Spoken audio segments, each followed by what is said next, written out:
Here we are at episode 7 and week 3 of Tayshia. We must always start each episode with some drama, so let's kick it off with Noah. Bennett's mad. He really just kind of despises Noah, almost to the point where I feel like he just taunts him as like his own little sick game. Ben is mad too, but he's more mad at himself for not pulling Tayshia aside to talk to her, but he's also mad at Noah because Noah stole his time. He wasted time, Noah, by shaving his mustache. But now we're on to our next group date where the guys need to write and perform a song for Tayshia. So the winner of the competition gets an intimate one-on-one with Tayshia. And this is how they're determining who gets the one-on-one date this week. Writing the leading lady a song, that's a recycled date. But using this as a way to find out who gets a one-on-one, that is new. So I will give some credit to ABC for a refresh. Don't get this often. So they're all writing up their songs and practicing with their instruments, and now it's time to perform. And first is Zach. He just bangs one beat on the bongo. Just boom, boom, boom. It's also definitely not a singer. It did not do well with that, but his rhymes were good. Then Kenny goes, and Kenny was just not good. Followed by Blake, who used multiple instruments throughout his song, but still overall really not good. And then we get Bennett. And Bennett decides to rap, which is what everybody should have done because none of them can sing. And Bennett's, I'd say, was average among a group of men who are not very good. Then Ivan goes, and he invites Tayshia up during the performance, and he's pulling the shy guy act real smooth with that. And he also raps, but props to him because his words were very sentimental and meaningful, and you could tell Tayshia liked that. And last but not least, we get Damar. He's singing her some mocha latte song. I think he was calling her his mocha latte. He's completely out of tune and uses this one note on his instrument the whole time. Same note for the whole song. But his rap was good. And the words he strung together, actually, it was put together well. So inevitably, all the other guys are like giving him major props for it. And compared to some of the other guys, yeah, great job, but it's like still terrible. No offense to these. I know they're not singers, but I'm just trying to give you the facts. So Tayshia now has to pick the winner for the one-on-one. I feel like we thought it was going to go to Damar, but it goes to Ivan. And the guys, I guess, are shocked by this because they say Tayshia usually goes for the bold men, and Ivan's a little more quiet and sophisticated. Which, would you call John Paul Jones bold? I guess he, went after what he wanted. So I guess that's bold. But I stand by my original statement in that her type is very unconventional. And I think that's all there is to it. I don't think you can say that she likes bold men. I don't think we know her type. So for their date, they're basically chilling at the hotel, but the floor is lava. And that's basically all that there is to that. It's like the theme. The theme, I guess, is chilling at the hotel, which is fine. I actually really like having dates like this sometimes because it's real life, like a little bit more down to earth so we can see them interact in what might be a normal day or more normal than what The Bachelor usually has to offer. But we can't get too ahead of ourselves here because it's not completely organic, and here's why. So they order room service and they have a pillow fight, and we all know that when the feathers are flying during the pillow fights in movies, it's totally fake. Feathers don't actually come out of the pillows. But somehow, during the Tayshia and Ivan pillow fight, there are like buckets and buckets of feathers just everywhere. That was planned. And I just wonder, when things are staged like this, does Tayshia know about it already? Do they warn her, you've got this to use during the day? Or did she just show up in the room, look to the side of the bed, and see a pillow full of feathers? Feathers. Oh, and did anybody else see the food that they got from room? So they've got some chicken fingers, some French fries, usual stuff, and then a giant vase full of ice cream sundae. It wasn't even a vase. It was like a vat, like a cauldron, like a crock pot. It was... There's probably an easier way to describe this. It was a giant bowl. Seemed a little wasteful. I don't think they finished it.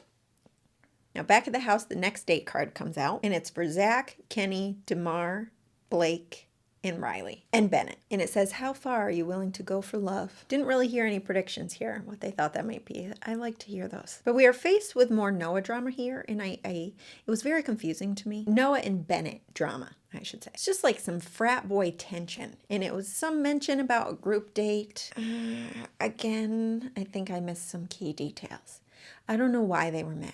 But back to Ivan and Tayshia, and they're talking about family. And Ivan's dad is 73, meaning he didn't give birth, but he had Ivan when he was 45, which 45 doesn't seem that old. But then that'd be like if my dad was 73, right now, that's old. Not that important. And then Ivan starts getting into his brother. So his little brother went to prison, kind of got involved in some bad stuff, and ended up in prison for 4 years. And he got really emotional talking about this and just basically how the whole experience affected him. This was Ivan's emotional time. Then they start talking about 2020, the year 2020. And now Tayshia starts crying. Now, I must say, we never see them spend this much time in the show, this much airtime on one conversation during one date, during one episode. This was a long one. I think maybe because we both saw them crying and we needed to know why they cried and have like a good explanation for it. But this talk of 2020 leads into a conversation about how being Black for the both of them affected their lives growing up. And I feel like this conversation is going to bond them. I think it's going to be a foundation for their relationship. And he gets the rose. But anyway, here's my initial feeling on Tayshia and Ivan. I feel like she really likes him, cares about him a lot, but is not giddy. Together, I think they would make a great partnership, which a lot of times makes for a great marriage. But I think at some point, some doubts are going to creep in because she's going to be like, wow, he's such a great guy. But I'm just not feeling the romantic aspect with him. Just my guess. Love to make predictions. But as of right now, it's clear Ivan is a really great guy. I think that they would be a good couple as long as they can maintain that chemistry. You can clearly see when Tayshia's really attracted to somebody, and I just don't see that with Ivan. It's not a bad thing. I just feel like it will cause her to question their relationship. Moving on. Next and final group date. Tayshia brought 2 friends again. The friends are always here. This time it's, sorry I keep clapping. This time it's Becca Kufrin and Sydney, and I really like Sydney. I'm happy to see her here. Oh, Becca and Garrett, another couple that broke up. They didn't get married, but they broke up. So anyway, for this date, they're playing Tayshia's Truth or Dare. And here the guys get paired up and have to like run off on a little scavenger hunt type thing to find all the stations of dares. And they have to complete them. Maybe they don't have to, but I think it's frowned upon if they don't. So Zach and Riley are paired up and they go to the smoothie station. And these aren't just your normal smoothies. These are nasty smoothies. And the catch is they don't know what's in their smoothie until they pick it up. And once you pick it up, that's the one you got to drink. So Riley picks one up and it's got like strawberries and lots of other yumminess in it, followed by cow intestines and like some scorpion crap. And he drinks it. He struggles very hard to get it down, but he does. He gets it down, and dare 1 complete for Riley. I feel though, like if they didn't actually know what was in it, maybe they'd be able to just chug it down. So you wouldn't know it was cow intestines. You might just think the strawberries went bad. Then DeMar has a challenge.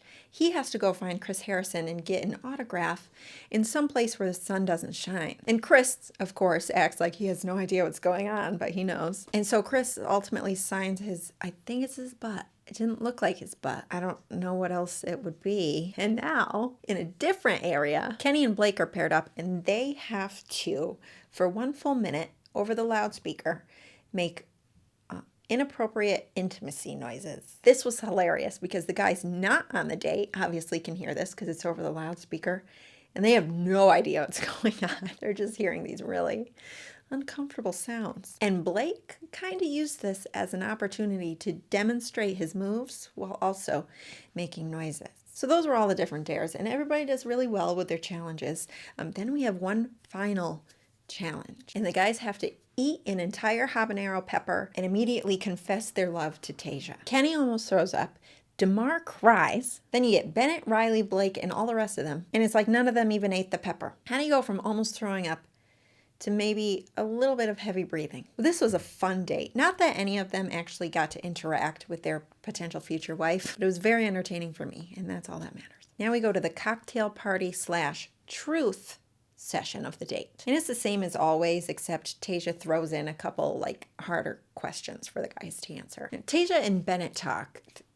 I hesitate here because it was mostly Bennett talking. Bennett talks to Tayshia, and I get the feeling that she's not really into him. Like when he leaned in for the kiss, she kind of was a little hesitant. But she's a kisser, and I feel like she's gonna kiss them all. She's already kissed them all, so to like not kiss him, I think you'd have to send him home. Then it's Tayshia and Blake. And her tough question for him is, what is one... Oh, my dress just came unbuckled. Oh, got it. Okay. Tayshia's question for Blake. What's one thing your ex would warn me about you? And apparently, according to Blake, they would have nothing to say. Nothing, like not one thing. You're that nice. I was nice to my exes, but I can still tell you what their warnings would be. Sometimes my playful punches are a little too aggressive. I am a blanket stealer and I take note of unimportant things. Attention to details, all that it is. And now finally, Tayshia and Zach. And Tayshia's goal here is to open Zach up because she feels like he's shy. But he says, don't worry, I'm not shy, I'm just nervous. And this whole conversation to me was very weird. It felt like Tayshia was grilling him for some reason. Like she was very cold towards him. Not mean, just like almost a little standoffish. I don't know how to describe it. And I also noticed she's a little different with him than she is with the other guys. But in a way, it's like she's known him for her whole life. Like they're brother and sister. But oddly enough, Zach gets the rose. There's some weird dynamic between the two of them. Can't figure that one out yet. And back at the house, Ben is still paranoid about his bad choice of not pulling Tayshia aside. And production always twists words to make things sound better, but then if you really listen, it doesn't sound better. You can tell it's messed up by like the levels of the volume in their voice. So what they wanted him to say was, there's a real chance I've blown it. But how it really came out was, there's a real chance I've blown it. And you're just like, yeah, those were not said in succession. Do you see what I mean? I notice unimportant things. But anyway, now Ben is on a mission to go find Tayshia so that he can boost his confidence a little bit going into the rose ceremony. But wait, Ed is going to find her too, but only because he just wants to spend some time with her. How much do you want to bet the producers were like, hey Ed, why don't you go find Tayshia? I think you should just go find her and just like chat with her. It's a good idea, right? Ed knocks on the door and dang it looks like he got there first. But wait, Chris Harrison answers the door. Yep, total setup. They sent him to the wrong side of the resort, and now he's chilling with Chris. But on the other side, Ben gets to Tayshia's room, and he apologizes to her for her being disappointed in him for not finding time with her on the date. And after a few scolds, she ultimately forgives him and says, you need to show up. Show up for me, Ben. So they're makeup kissing, and then there's a knock on the door, and we think it's Ed. But wait, it's not Ed.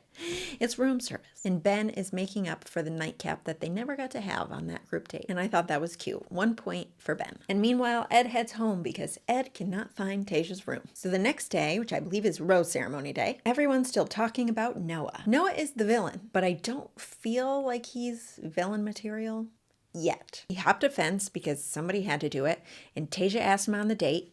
Tayshia gave him the rose. It's not Noah's fault that Tayshia made these decisions. And like, yeah, okay, he interrupted Jordan, but everybody tries to steal her, do they not? But now it's the cocktail hour, and Tayshia comes out in that dress. Anybody like her dress? I did. Look, some people have great style, some don't. Tayshia has great style. So did Claire. And when she walks out, guess who steals her before she has even a chance to breathe? That's right, it's Ben. Ben is showing up for Tayshia, and Tayshia likes it. She has a lot of nice talks with all the different guys here, nothing really worth mentioning, until of course we get to her conversation with Noah. And Noah brings up that he's gotten a lot of heat for his fence jump.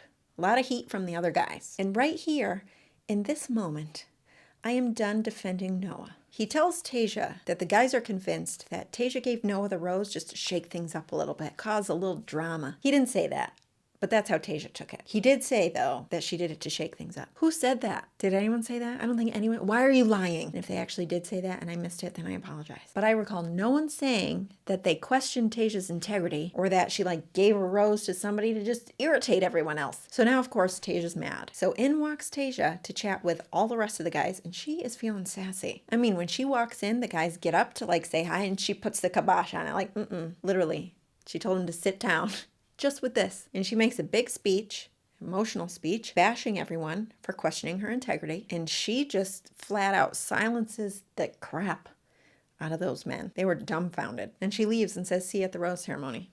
Cocktail party canceled. And everyone now turns to look at Noah for an explanation. And this turns into like a lot of bickering. But it's a select group of people. It's Noah versus Bennett, Easy, Ed, and like a little bit of Riley in there. Noah versus them. So like, something's not adding up here. And the whole thing was just really confusing. I don't think anything got resolved. I don't think we understand why he said what he said. Nothing was proven. We don't know what happened, but everybody's mad that Noah has made everybody mad. And now Ed, of all people, thinks if he doesn't get a rose tonight, it's Noah's fault. Ed, if you don't get a rose, it's not Noah's fault. No offense. It's just there are other factors. Now we're at the rose ceremony and there's no speech whatsoever from Tayshia. She doesn't even say hello. She just picks up the first rose. I do wonder though, like, why is Tayshia taking Noah's word as gospel? This is the first time I'm a little disappointed in Tayshia. I'm sure she was probably just reacting. You know, she heard something that offended her, so she just needed to take care of it. But she came out on the attack and didn't allow anyone to defend themselves. Like, there was no conversation had. She left no wiggle room for there to even potentially be a tiny bit of fabrication coming from Noah. So I'm thinking whoever gets sent home, hopefully will get a chance to clear the air and maybe stick a dagger in Noah a little bit. And then you know who the go-homers are? Chasen, Jordan, Kenny, and Joe. Are you kidding me? Yeah, get rid of Chasen, obviously. Jordan, okay, he was kind of a nobody, no offense. But Joe, why does this show hate me? Well, in even better news, none of the guys get to talk to Tayshia. So our only hope is that next week will be the telling times of resolution, if we are so lucky. Man, now I really hate Noah because he's making me have to pick a new favorite again. But that's the end. We finally end with a rose ceremony. It like never happens anymore. And then we get to the previews. We have some fun looking dates, like a haunted house type thing. But then, more drama. It appears Bennett and Noah either get a 2-on-1 date or like a 2-on-1 situation. And this Tayshia's just trying to get to the bottom of the drama. And I gotta be honest, I kind of don't love either of them. I feel like Bennett has potential, but he's really entertaining this all. So, I mean, I hope Noah goes home. But if she's smart, she'll just get rid of them both because she's got a great group of guys, and why waste your time? Sorry. You guys might be great guys outside of a situation like this, so I'm only judging you based on the show. But those are just my thoughts. Okay, thanks for watching this week, and I'll see you all next week, which will be December. And happy Thanksgiving. Okay, bye.